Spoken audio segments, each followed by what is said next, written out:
G'day folks, Andy here from McDowall Manor.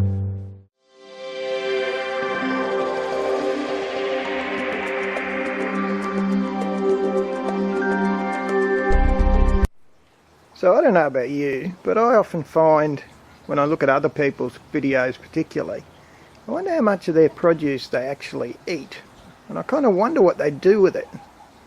So I thought what I'd do is take a bit of a sample over a couple of days of what I use from the patch and how I use it. You know, it goes from full meals to just, you know, the odd bit to just as a treat. But let's see how it unfolds, shall we? So I was outside collecting the eggs, and I've worked out that I have a bit of an oversupply right at this point in time of eggs. So it might be a good night to make a quiche. Now it so happens that yesterday I picked up a whole lot of sweet potato at a fruit shop, really bloody cheap. It was about just a dollar for 2 kilos. God, I can't grow it for that, fair dinkum. Anyway, so between the sweet potatoes and the eggs, I thought I might whip out a quiche for dinner. So I'll just slowly pan down that recipe. If any of you are really interested in it, just pause the video and check it out. So there it is out of the oven. She's good to go. Yeah, I was probably right. About 45 minutes, I think. We'll have a look at it when we cut it, shall we? Well, there it is. That's the final product. We've got the quiche. I whipped up a quick little easy salad. Bit of avocado, lettuce, onion, bit of dressing. So let's see how it goes, shall we? Just another little example of food from the yard. So I decided I'd have a ham and cheese sandwich. Well, that's not very exciting, is it?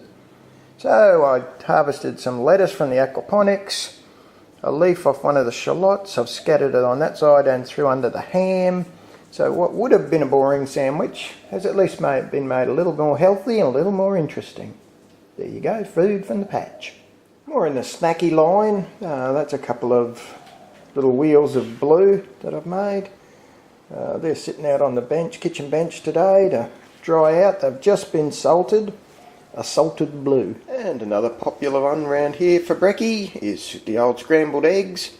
Often I'll put some chives and things in there from out the garden. Haven't bothered too much today, I've been lazy as I got up. Good enough there for 3 adults, so that's good. Well, I heard myself say it, so I went out and got a leaf off a shallot from the aquaponics, cut that up and put it in. I think it'll benefit from that. There you go, a free-range breakfast straight from the farm. So you don't need to always think in terms of whole meals out of your patch. That's a Scotch broth. Nearly lost the name of it then. That's a Scotch broth. I didn't have celery, so I used silver beet stalks. Tonight we're having a pumpkin curry, so I'll throw in a handful of snow peas. I'll use the stalks of that perpetual spinach as celery. I'm going to put some of the Madagascar beans in, that's what they are. I'll use the chilies. So again, you know, a reasonable amount of home food will go in. So I've also, because it's curry, I've had to add 2 kaffir lime leaves and some lemongrass. Then that's the leftover curry. Not much really. Anyway, what I didn't think to mention was the unobvious things that tend to get used from my patch. So it called for turmeric powder. Of course, I get my turmeric powder from the patch. I wanted to add a bit of extra chili powder to give it some zing. Well, that comes from the patch too. It really is quite interesting sort of how much on some meals I get, other meals it's not very much. But it's really nice to be able to contribute stuff for virtually every meal from around your own yard. And then there's times where we just get a piece of fruit and plain old eat it. So Lawrence has got one of the lemonades off the tree there. Is it any good, Laurie? Obviously thinks it's okay.